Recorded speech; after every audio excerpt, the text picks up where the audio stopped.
কোন ঘরে যদি একটা মেয়ে লোক আসে, সঙ্গে সঙ্গে 4 জন ফেরেশতা চলে আসে। কোন পরিবারে একটা ছেলে এসেছে, সঙ্গে সঙ্গে একটা ফেরেশতা আসবে, এ কথাও নেই। আর 4 জন রহমতের ফেরেশতা এসে মেয়েটার মাথায় হাত বলিয়ে বলে, এটা দুর্বল দেহ থেকে এসেছে, এই মেয়েটাকে যারা আদর ভালোবাসা স্নেহ দেবে, দিন শেখাবে, একাজে খাওয়াবে, পড়াবে, প্রতিপালন করে সৎ পাত্র দেখে পাত্রস্থ করবে, কিয়ামতের দিন আমি নবী আর ওই মেয়ের গার্জিয়ান এইভাবে পাশাপাশি জান্নাতে থাকবো। কোন ছেলের ব্যাপারে এমন কথা হাদিসে আছে? নেই। এই জন্য মেয়ে হলে যারা রাগ করেন, মন খারাপ করেন, করবেন না ভাই। আমি নিজের সহ যাদের মেয়ে আছে, আমরা খুশি হব যে আল্লাহ আমাকে দয়া করে জান্নাতের অধিকারী বানিয়েছেন। বলেন সুবহানাল্লাহ।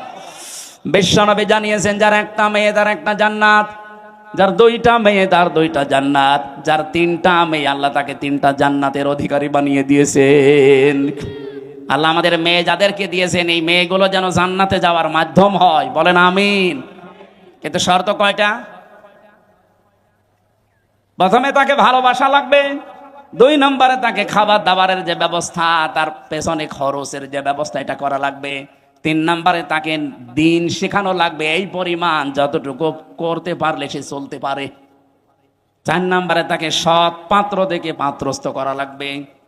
এই 4টা কাজ যদি কোনো মেয়ের গার্জিয়ান, বাবা হোক বড় ভাই হোক, এরা যদি করতে পারে, কিয়ামতের দিন নবীজি বলেন আমি নিজে পাশাপাশি তাকে জান্নাতে ডেকে নেব, এবং যেই দিন থেকে মেয়ে ওর বাড়িতে আসবে ওই দিন থেকে কিয়ামত পর্যন্ত আল্লাহর রহমত তার সাথে থাকবে। নবীজি কিন্তু দুনিয়া পর্যন্ত শেষ করেন, নিজের রহমত শুধু দুনিয়ায় পাবে, ইলা ইয়াউমিল কিয়ামাহ।